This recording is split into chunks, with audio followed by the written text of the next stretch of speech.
Welcome back to the county seat. Our topic today is House Bill 148, a bill that would require the federal government to cede its federally held lands back to the state of Utah, as was promised in the enabling document that allowed Utah to become a state. This has been the genesis of the Sagebrush Rebellion, and more recently, under the tutelage of Representative Noel, Sagebrush Rebellion number 2. And we've got a bill put in by Representative Ivory, and we want to talk about this. Now, I've got to tell you that there are a lot of people that look at this, and there are people who just think this is the most horrible thing that could possibly happen.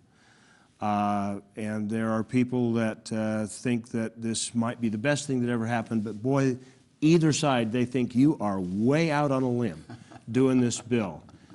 Is Utah just standing alone on a pinnacle, waving a flag, challenging this bolt of lightning from the federal government? No, as a matter of fact, Chad, we presented this at a legislative conference in Phoenix in December, and we have representatives from 5 western states that are working with us right now. Nevada's not in session this year. Montana's not in session this year. We already have people lining up to work on it next year in their session. So we've got folks in Arizona, Colorado, Idaho, along with us. New Mexico wasn't able to get it. Their session came and went pretty fast, but they're already working toward next year. So, no, we're not alone. And not only that, we've got our congressional delegations, and we've got national organizations like Competitive Enterprise Institute, Americans for Tax Reform, others like that that are communicating support on how this matters on a national basis to deal with the chronic unemployment, the stagnant GDP. This is a national issue. So we might see more bills like this coming out of the western states in the future. Yeah, already on file in Idaho, already on file in Arizona and Colorado. Same bills. Wow, that's fairly impressive. But there are other problems. Now, obviously, you would expect people like Steve Block to come out and say this is nothing other than a wholesale attempt to seize federal lands and sell them to private developers who are going to rape, pillage, build condos, sell summer lots, and there will be no more quiet public places. So is that what the intent of this bill is about? Yeah, you know, with my last name being Ivory, I get immediately confused as being a developer. I'm not close enough to get a discount on a home, so take that off the table. No, far from it. We have 116 years of rights and expectations in those lands that have developed for grazing, for access, for recreation, for wilderness. We bring all of that over status quo and preserve that, but it's managed by Utahns, for Utahns, and for our guests from around the world. There still is a concern, though, that the state will, and this is how it's been explained to me, the state and their leaders and the legislature, in their short-sightedness, and this is a quote, this was said to me verbatim. I remembered it because it hit me like a 2 In their short-sightedness, will succumb to the temptation to raise money by selling off public lands. Yeah, those whose lives and livelihoods, Representative Noel can speak to this, yeah, those whose lives and livelihoods depend on this, we've proven over the years to be wise stewards of our land, because that is our lives and livelihoods. Let me speak to that, and that's one of the things that Ken and I talked early on this process, that we absolutely, as Westerners, love our public lands. We love the ability to go out and to utilize those lands.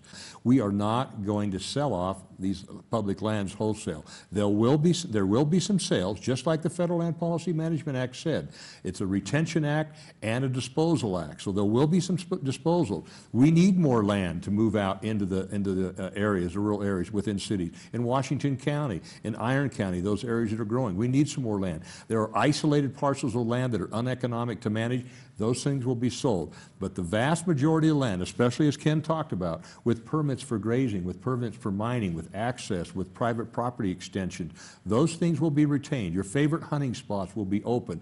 We as a state can manage these lands better than the federal government. We can actually make them productive. They're mainly renewable resources. We can take those resources and use them for here on out. People who are closest to the land are going to take better care of it than someone who's, across the country. Counties are reeling from the back and forth policies that come down from one administration to the next administration.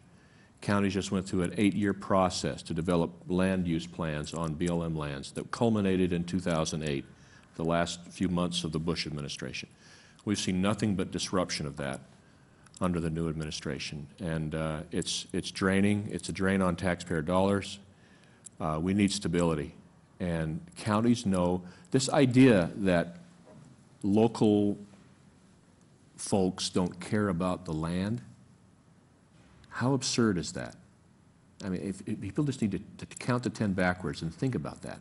You're telling me the people who live off the land, the people whose land it's their birthright, all they want to do is ravage it? That doesn't make sense. It's time for everyone to count to 10 backwards and think outside the box. You know, this idea that federal ownership is the only way to go is like my kid says, that's so 20th century, Dad.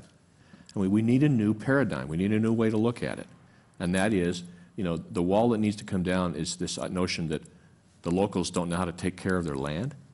This is an educational equality bill, period. It's going to bring education to light. It's going to put money into higher education, into public education, into healthcare issues. We're going to take that 2/3 of the public land that is heretofore. We've got just a pittance of money off of it, and we're going to turn it into a money maker and preserve and do things in the right way, preserve the equality of life in Utah. I promise we're going to do that. You know what's really interesting about that, if you think about it? Arkansas, Missouri, Iowa, federal government disposed of the land to those states. They honored their promise to dispose of the land. You're going to trust Arkansas and Missouri and Iowa and Minnesota to deal with their lands, but not the best managed state in the nation? I mean, really. So the promise has always been multiple use, sustained yield. Yeah, but it's become no use and no yield. But Representative Ivory, the detractors would say, yes, and there are no public lands in those states. You know, they have very small tracts of open public land, and people have to pay to do everything.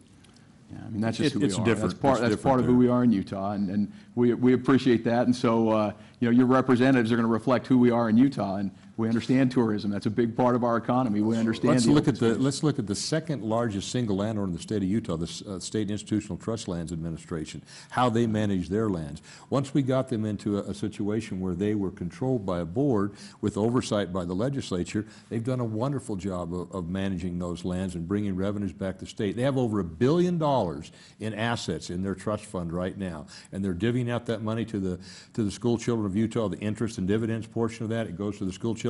They support us on this. Ken has gone out and got support from the educational community. They support us on this.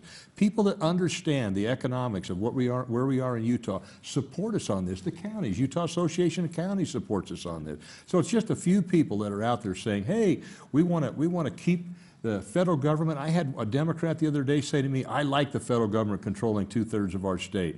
Why? Because all the goodies are coming down to a few groups of people, their voters, and they're shutting out the rest of us from our own public lands that we want to utilize. Is the Fed supposed to give us this land, or are we supposed to compensate them for it? Well, the way the bill's written, as I understand it, those questions of compensation and value and transfer and you know, we're talking 40 million acres here. There's no short answer to that.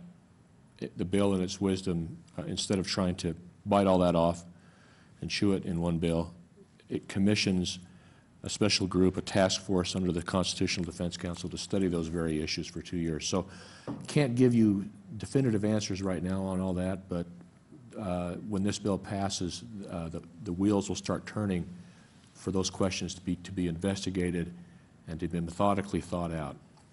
Well, it does lead to some other questions, and one in particular about the language about the one piece of language that specifically talks about paying the federal government in the bill, but does it go far enough? And that's been a question that's been raised, and I feel obliged to ask that.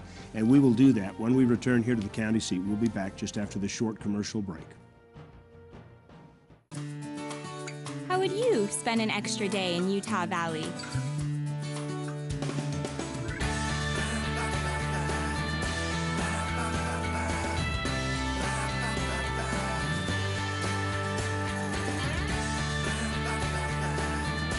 Stay one more day. Visit utahvalley.com to make reservations. Utah Valley.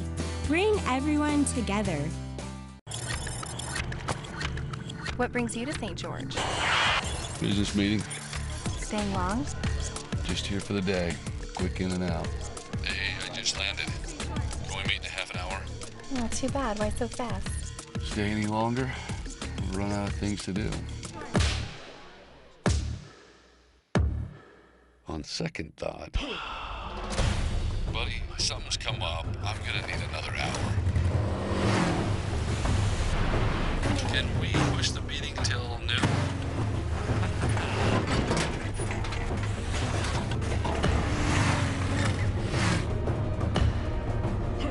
I am definitely gonna need to reschedule.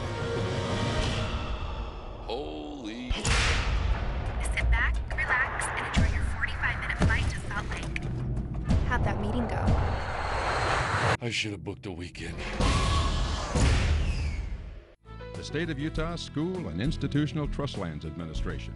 SITLA manages 3.5 million acres of Utah lands with the express purpose of furthering the education of Utah students while promoting local industry, oil and gas, even residential development, all at the same time. Through the careful use of trust lands, we distributed more than $22 million to Utah schools last year. The State of Utah School and Institutional Trust Lands Administration, building the state's permanent school fund.